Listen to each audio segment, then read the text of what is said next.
RTC సమ్మెపై మనతో మాట్లాడడానికి TNGO మాజీ అధ్యక్షుడు దేవిప్రసాద్ అన్నారు. అన్న, ఆర్టీసీ సమ్మె రెండో చేరుకుంది. ఎట్లా చూస్తున్నారు? ఏం చెప్తారు? ఆర్టీసీ ఉద్యోగులందరూ కూడా ఇవాళ చాలా ఆవేదనతో ఉన్నారు, చాలా ఆక్రోషంతో కూడా ఉన్నారు. ఎందుకంటే ఈ ప్రభుత్వం అధికారంలోకి రావడానికే ఆర్టీసీ ఉద్యోగులందరినీ కూడా ఉపయోగించుకొని మీకు ప్రభుత్వ ఉద్యోగులుగా విలీన ప్రక్రియ అయితే ఏది ఆగిపోయిందో అది పూర్తి చేస్తాం, యూనియన్లను పునరుద్ధరిస్తాం, పీఆర్సీలు ఇస్తాం అని చెప్పి మాయమాటలు చెప్పి అధికారంలోకి వచ్చినటువంటి కాంగ్రెస్ 100 రోజుల్లో ఈ పనులన్నీ చేస్తామని చెప్పింది. 2.5 సంవత్సరాలు అయితే ఉంది, 30 నెలలు దాటిపోయింది. ఇప్పటి వరకు వాళ్ళ సమస్యల పట్ల కనీస స్పందన లేదు. వాళ్ళు సమ్మె నోటీసు లేబర్ కమిషనర్కి ఇచ్చినప్పటికి కూడా 2 సందర్భాల్లో లేబర్ కమిషనర్ యాజమాన్యాన్ని పిలిస్తే యాజమాన్యం రాలేదు. యాజమాన్యం రాకుండా పూర్తిగా కార్మికులను పట్టించుకునేటువంటి నేపథ్యాన్ని గమనించి వాళ్ళు సమ్మె నోటీస్ ఇచ్చారు. ఇచ్చిన తర్వాత 41 రోజుల తర్వాత ఈ ప్రభుత్వం మామూలుగా స్పందించి ఐఏఎస్ అధికారులతో కమిటీ వేసి వాళ్ళు ఏం కోరుకుంటున్నారు? ఈ ఎన్నికల మేనిఫెస్టోలో మీరు పెట్టిన డిమాండ్లే, మీరు చెప్పినటువంటి హామీలే అమలు చేయమని చెప్తారు. కానీ ప్రభుత్వం ఈ సమ్మెను విచ్ఛిన్నం చేయడానికి రకరకాల ప్రయత్నాలు చేస్తూ ఉంది. మనం చూస్తూ ఉన్నాం. ఇవాళ ఎవరు ఇది చట్టవిరుద్ధం సమ్మె హక్కు అనేటువంటి సమ్మె ఒక సుదీర్ఘకాలం జరిగిన తర్వాత ప్రజల నుండి వచ్చేటువంటి స్పందన మేరకు ఒక్కొక్క సందర్భాల్లో అత్యవసర సర్వీసుల కింద అటువంటి ప్రకటించేటువంటి అవకాశం. సమ్మె ప్రారంభమైందే నిన్న. ఇది చట్ట వ్యతిరేకం అని చెప్పి మీ వలన, మీరు ఇచ్చిన హామీల వలన, మీ మోసం వలన ఇవాళ ఆర్టీసీ ఉద్యోగులందరూ రోడ్డు మీదకి పడితే ఇది ప్రభుత్వ బాధ్యత. ఇవాళ ప్రభుత్వమే ఆర్టీసీ ఉద్యోగుల్ని అనివార్యంగా సమ్మెలోకి దించిందనేటువంటి విషయాన్ని మేము బీఆర్ఎస్ పార్టీగా స్పష్టం చేస్తూ ఉన్నాం. అందుకే ఈ సమస్యల్ని వెంటనే పరిష్కరించండి. ఇవాళ వాళ్ళు ఏం అడుగుతున్నారు? ఎలక్ట్రిక్ బస్సులు తీసుకొస్తూ ఉన్నారు. ఎలక్ట్రిక్ బస్సుల వలన ప్రైవేటీకరణ అయిపోతుందని వారు అడుగుతూ ఉన్నారు. కాబట్టి దాన్ని వాళ్ళ ఆవేదనను గమనించకుండా మీరు ఇష్టం వచ్చినట్టు దీని వెనుక హరీష్ ఉన్నాడు, ఇది కుట్ర జరుగుతూ ఉంది, బీఆర్ఎస్ ఉన్నది, కేటీఆర్ ఉన్నాడు, వీళ్ళంతా రాక్షసానందం పొందుతారు అనేటువంటి దుర్మార్గమైనటువంటి మాటలు రవాణా శాఖ మంత్రి ఉపసంహరించుకోవాలి. హరీష్ గారు ఒక్క ఆర్టీసీ సమ్మె కాదండి, బీఆర్ఎస్ పార్టీ తెలంగాణ ప్రజలకు ఏ కష్టాలు వచ్చినా, కల్లీన్లు వచ్చినా ప్రతి తెలంగాణ పౌరుడు అనుకుంటుంది.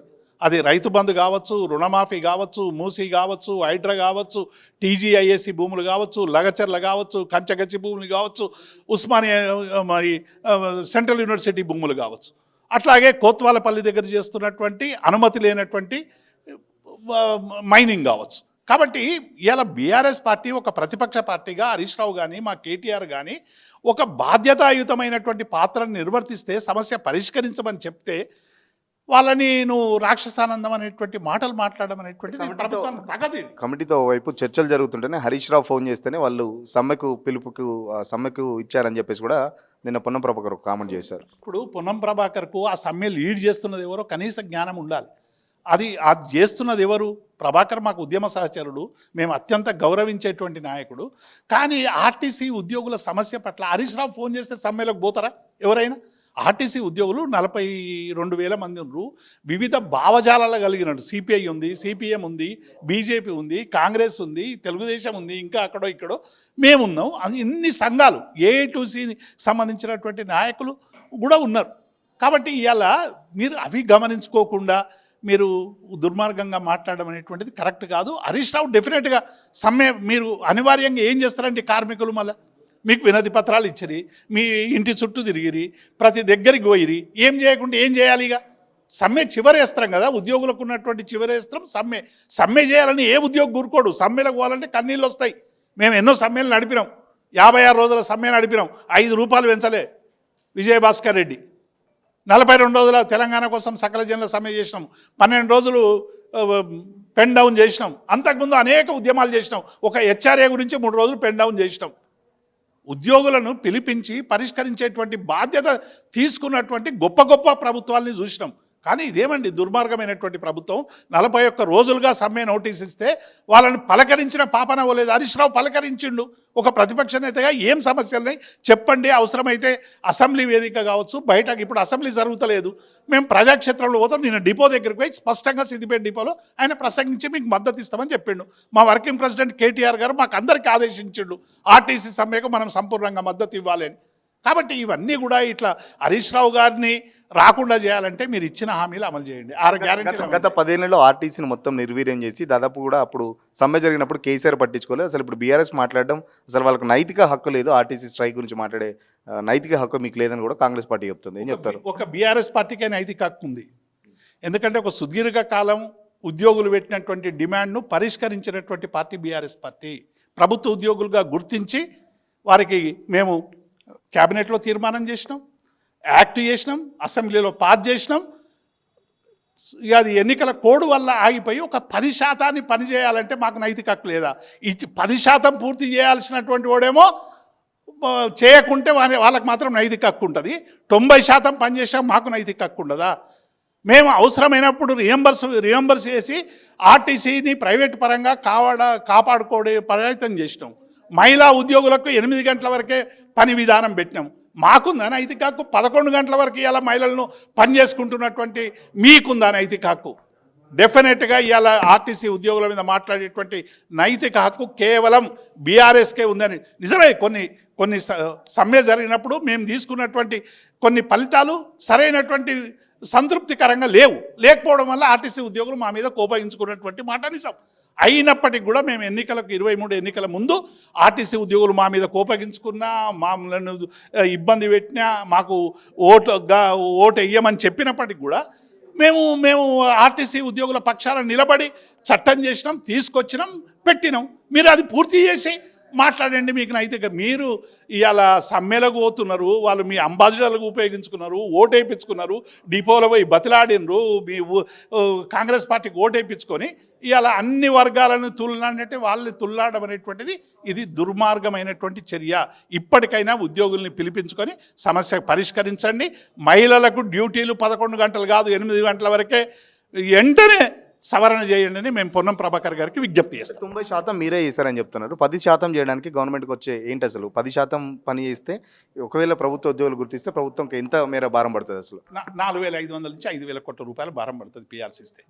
అసెంబ్లీలో ఏం చెప్పిండు పొన్నం ప్రభాకర్ గారు? 9,000 కోట్ల రూపాయలు ఆర్టీసీకి లాభాలు వస్తున్నాయి. ఈ లాభాలు తేవడానికి కారణమైనటువంటి వాళ్ళు ఎవరు? కార్మికులే కదా, ఆర్టీసీ కార్మికులే కదా.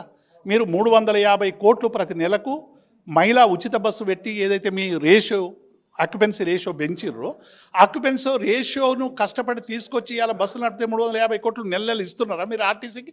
ఈ 2.5 సంవత్సరాల్లో ఆర్టీసీకి ఇచ్చింది ఎంత? మీరు మీ 9,000 కోట్ల రూపాయలు ఇచ్చి ఉంటే ఈ పీఆర్సీ అమలు చేసేటువంటి అవకాశం ఉండే కదా. ఇవాళ ఆర్టీసీ లాభంలో ఉందా, నష్టంలో ఉందా? ఇది ప్రకటించమనండి, శ్వేతపత్రం ప్రకటించమనండి మొదలు. ఇవాళ ఎలక్ట్రిక్ బస్సులకు వచ్చేటువంటి 36 లక్షల సబ్సిడీ ఏదైతే కేంద్ర ప్రభుత్వం ఇస్తున్నదో ఆ సబ్సిడీ కాంట్రాక్టర్లకు మళ్లించి ఆర్టీసీ పక్షాన వాళ్లకు బస్సులు ఇచ్చి ఇతర రాష్ట్రాల కండక్టర్లను డ్రైవర్లను పెట్టుకొని ఇవాళ తెలంగాణ ఉద్యోగుల్ని అవమానపరుస్తున్నారని చెప్తా ఉన్నారు. మేము ఏమంటున్నామంటే ఈ సమస్య సానుకూలంగా పరిష్కారం కావాలి, ఉద్యోగులకు అనుగుణంగా పరిష్కారం కావాలి. ఒక ప్రతిపక్ష పార్టీగా బాధపడుతున్నటువంటి వాళ్ళ పక్షాన మేము ఉంటాం. ఈ సమ్మె కొనసాగడం మాకు ఇష్టం లేదు, చాలా బాధాకరం. ఈ సమ్మె వెంటనే ముగించే విధంగా ప్రభుత్వం చర్యలు తీసుకోవాలని డిమాండ్ చేస్తాం.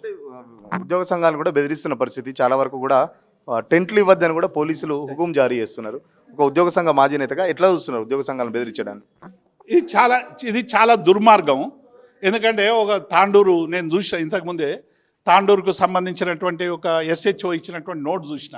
మీరు టెంట్లు ఇవ్వద్దు, ఇదేమన్నా మావోయిస్ట్ పార్టీ చేస్తున్న సమ్మెనా? ఇది ప్రజాస్వామిక బద్ధంగా వాళ్ళకే రాజ్యాంగ పుస్తకాలు ఇచ్చి మీరు అన్ని పనులు చేసుకోండి, స్వేచ్ఛగా రండి, పని చేసుకోండి అని వాళ్ళకేమో ఉపన్యాసాలు ఇస్తున్నారు. మరి ఈరోజు ఆల్రెడీ ప్రజాస్వామ్యంలో ఉన్నటువంటి మా పట్ల ఇంత దుర్మార్గమైనటువంటి వ్యతిరేక వైఖరి ఎందుకు అని మేము ప్రశ్నిస్తూ ఉన్నాం. అది వెంటనే విత్డ్రా చేసుకోవాలి. రేవంత్ రెడ్డి ఏమన్నాడు? నన్ను తిట్టినా, మీరు నన్ను ఏమన్నా, మా ప్రభుత్వాన్ని విమర్శించినా, తూలనాడినా ఇంత స్వేచ్ఛ ఉంది ఈ తెలంగాణలో అన్నాడు. మరి ఇందిరమ్మ రాజ్యంలో స్వేచ్ఛ ఉన్నట్ట పోయినట్ట? కాబట్టి వెంటనే మీ ద్వంద్వ ప్రమాణాలు చాలా స్పష్టంగా కనబడుతున్నాయి. ఆర్టీసీ ఉద్యోగుల పక్షాన మేము ఉంటాం, అవసరమైతే ప్రత్యక్షంగా కూడా దిగుతాం. కాబట్టి ఇప్పటికైనా సమస్య పరిష్కరించాలని డిమాండ్ చేస్తాం. ఖచ్చితంగా ఆర్టీసీ స్ట్రైక్ చేయడం మాకు కూడా బాధ కలిగించే విషయం. బట్ ప్రభుత్వం చొరవ తీసుకొని ఆర్టీసీ సమ్మె కాల్ ఆఫ్ చేసేందుకు కూడా ప్రభుత్వం ముందుకు రావాలని చెప్తున్న పరిస్థితి. ఏదైతే హరీష్ రావు ఉన్నాడు, లేకపోతే కేటీఆర్ ఉన్నాడని చెప్పేసి ప్రభుత్వం కుట్ర ఉందని అంటే ప్రతిపక్ష కుట్ర అని చెప్పేసి ఏదైతే చెప్తారో అది మానేసి ఖచ్చితంగా వారి సమస్యలు వినాలి. ఏదైతే కార్మికులకు కానీ ఉద్యోగ సంఘాలను బెదిరిస్తున్న పరిస్థితి కూడా ఉంది. సో దానికి సంబంధించి కూడా ప్రభుత్వం కవ్వింపు చర్యలకు పాల్పడద్దు. బీఆర్ఎస్ పార్టీ పూర్తి అండగా ఉంటుంది. ఆర్టీసీ ఉద్యోగస్తులకు అండగా ఉంటామని చెప్పేసి దేవి ప్రసాద్ చెప్తున్న పరిస్థితి. వీడియో జర్నలిస్ట్ సతీష్ సురేష్, తెలంగాణ భవన్ నుంచి.